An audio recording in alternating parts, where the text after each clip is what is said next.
So today, I want to try to go back to, just for sanity's sake, and just try to do something that I'm good at. I really didn't do much research today, but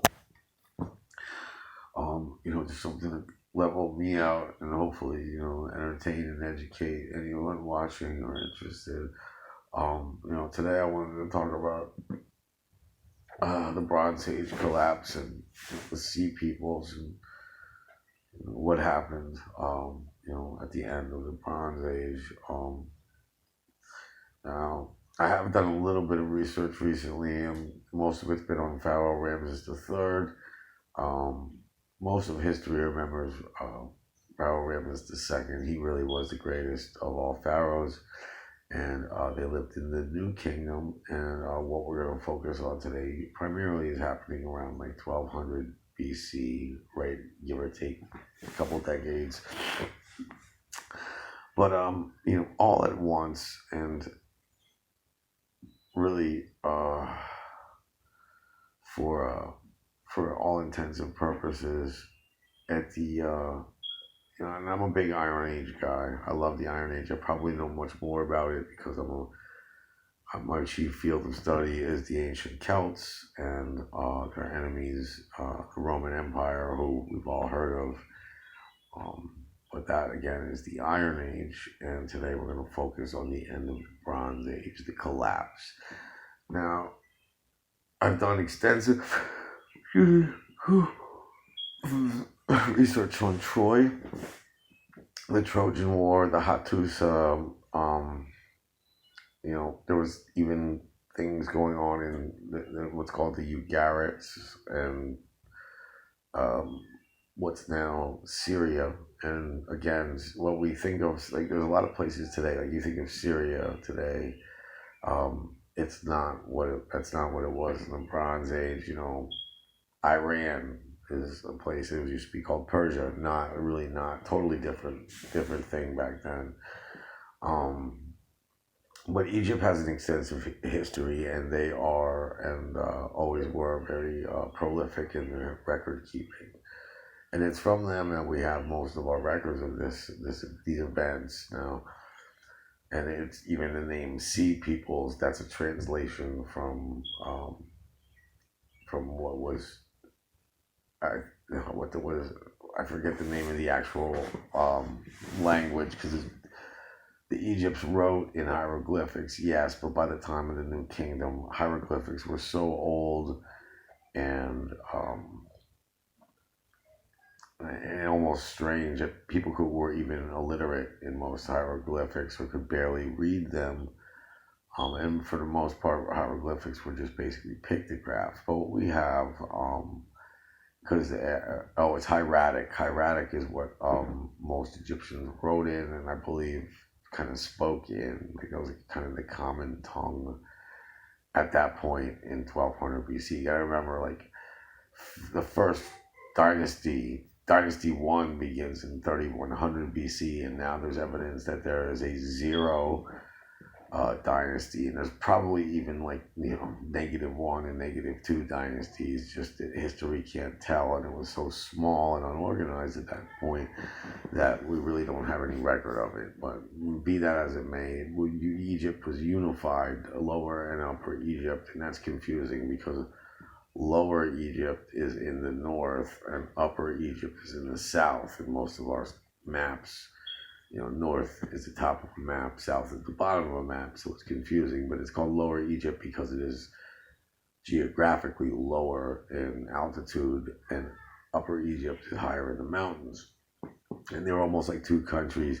Lower Egypt was less civilized, but it's more of a fertile area, whereas Upper Egypt is not as fertile, but it was much more organized and I guess, for lack of a better term, militant at that time. And it was unified by the Scorpion King, or Aha-Menes, or Narmer. We can't really figure out who it was.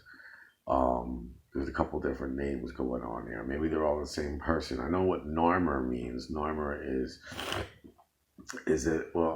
kind of a slang term in ancient Egyptian for a electric a fish, like a catfish that has electric currents and when it stings you, and that was his name. And then Scorpion King, like they named themselves after like real nasty animals, which is I think is cool. um, but anyway, that was 3,100. There's almost 2,000 years passed by. Like in between the first pharaoh and then Ramses the Third, who wasn't even close to being the last pharaoh. The last pharaoh was, of course, Cleopatra during the Roman era, pretty much the end of the Iron Age as we know it. So this is and it was Egypt had intermittent periods. There was the Hyksos invasion, and the Sea Peoples was another one where just all hell broke loose and civilization as they knew it in Egypt broke down. So that's what we're going to chiefly focus on today. And again, I guess you would say the old kingdom happened in like I think it's like 2,800 to like 2,400 BC. I don't have my dates exact, but that's when the pyramids were built. Very little is known about that period, and almost equally we're ignorant on the Middle Kingdom. It's very vague. That probably I think that happened from like 2000 BC to like 1700 BC. But the New Kingdom is where you get guys like Tutankhamun and his father, the heretic pharaoh. I could go on for days about King Tut, and he was really an insignificant guy. Died when he was 19. He was murdered. Really a puppet, but it's because of that he was so insignificant that his tomb was forgotten and it wasn't found until 1922 during the Howard Carter excavation. But it's neither here nor there. The bottom line is, Ramses II, 62 wives, 200 children. I'm trying. I'm shooting for it. I'm only on 2. But I do have 60 wives sometimes. If you want to call it that. But no, his son, his successor, I think there was somebody between Ramses II and Ramses III, but Ramses III was a pretty dope pharaoh. And lots was recorded. I recently found out that he also was murdered. There was a whole lot of like palace intrigue going on with these pharaohs. They had multiple wives, and these wives all wanted their child to be the next pharaoh. So there was a lot of murderous things going on. But during Ramses III's reign is when the Sea Peoples happened. And I don't have it word for word, but it said it's something along the lines of like they came out of nowhere, all the lands around them were up in arms, and they came and they started running off names. And I know one of the names is Shekelesh, and another one is Shardanes. And when you look at these names, they're kind of close to like Sicily, like Shekelesh. They think is Sicily, where the word Sicily comes from, and Shardanes is like Sardinia. So like these dudes were like, this is amalgamation, this confederation of like I guess barbarians that could sail really well and were good with boats. Now I think it has something to do. Egypt has Greece has 3 major periods of its history too. And the first period, the oldest period, is the Minoan civilization, who it looks like had a kind of like a superiority, not in military, but like through economics. The Minoans really dominated the Mediterranean in the Bronze Age, and through all of the work of Sir Arthur Evans during the 20th century and all his children and grandchildren and his legacy of archaeology that still goes on to this day. We know that the Palace of Knossos on Crete, there was all these beautiful palaces and really a good civilization going on the island of Crete based off there, and really the rest of the Cyclades and the Greek islands throughout the Aegean. There was some sort of, again, there was something about, and I think there's a connection between the Sea Peoples and the Minoans, but the Egyptian records don't say that, because they certainly knew who the Minoans were, and they don't ever make a connection. But again, they do make connections to places that are modern place names that still exist to this day. That seems like that's where these sea peoples came from, and they've just destroyed. They were like a wrecking ball. These whoever these sea peoples were, they came, they saw, they destroyed, they kicked ass.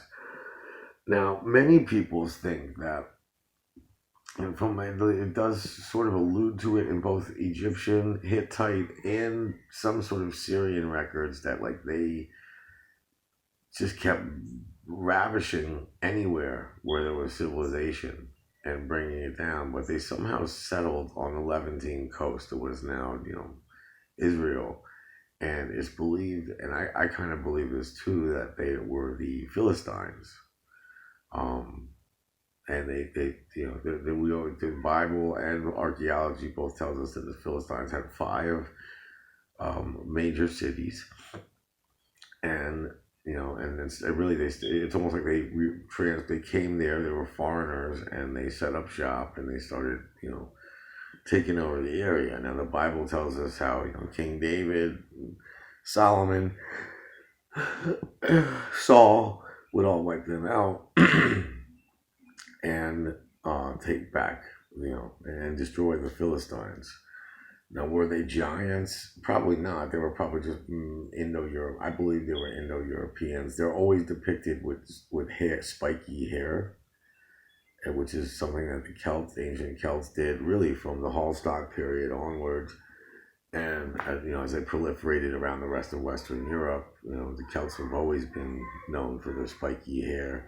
And when I get this haircut, I'm gonna, spike my hair up too. I believe I'm descended from Celts, and if the Sea Peoples were some sort of proto-Celtic race, it's proto-barbarian, Indo-European race, then yeah, I believe I'm descended from them. Now, a lot of people are confused at who the Hittites were, and the Bible's a little bit confused on that too. It seems that the Hittites, they were Indo-Europeans. Their language was certainly Indo-European. They were white guys, for lack of a better term. I lived in Turkey. Turkey, we now call Turkey. That got invaded by Turks in the 13th and 14th century, or the 14th and 15th centuries, and the walls of Constantinople finally went down in 1453 with the advent of gunpowder.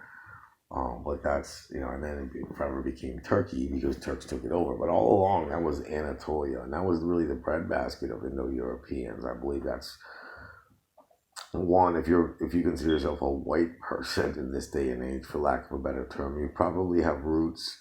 A lot of the religion in Wicca originated from there, and that was just another stepping stone because I really believe that Indo-Europeans came from the Middle East, what's now Iran and Iraq. The Mediterranean,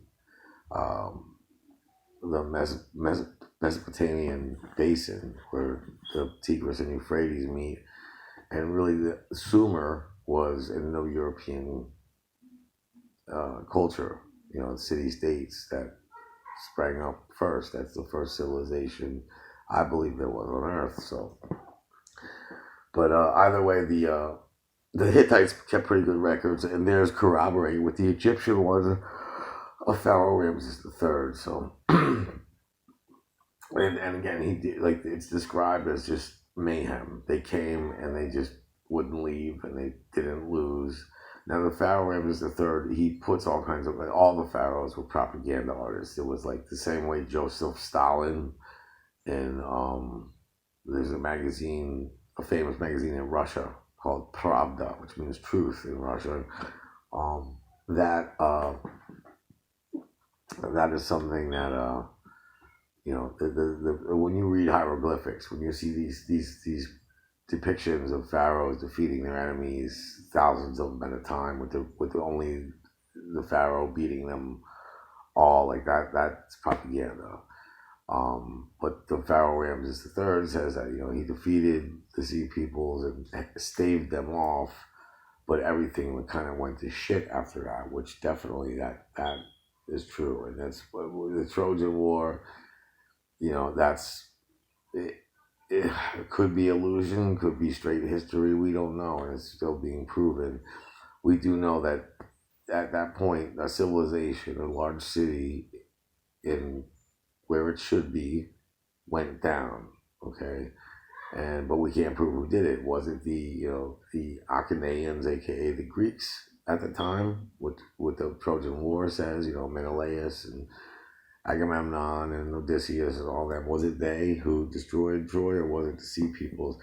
Archaeologists are starting to believe more and more it was actually the Sea Peoples now.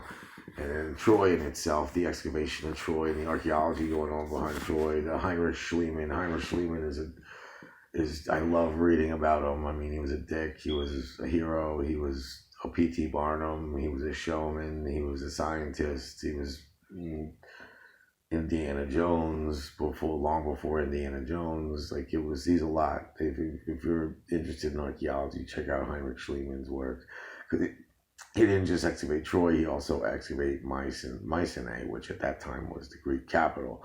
Athens wouldn't come along till later and grow as the main city of Greece. So yeah, the Bronze Age collapse was brought on by these strange people called the Sea Peoples. And for all intents and purposes, from the words that are given in the Pharaoh Ramses III's reign, it was really an outright attack on all civilization. It was just like hell on earth. And so today I just wanted to bring that to you amid all my troubles. It made me feel good to, for the last 16 minutes, talk about this and forget my troubles for a while. My name is Romance. I am, aside from being a very talented YouTube content creator, I am also a knowledgeable in history content creator as well. If you like my history videos, please, I always like requests and I always like to do more research. Please feel free to put what you'd like to see me do next on history in the comments below. And if you can help my personal situation out, if you're knowledgeable to what I'm going through right now, the hell that I'm enduring both mentally and physically, please holler back at me. Hit me. I'm Richie Romance the Celt at gmail.com. And from there, I'll give you my phone number and we can talk. Right now, more than anything, I would like to have more friends in this world and more contact with my viewers. So, by all means, holla. My name is Romance. Peace.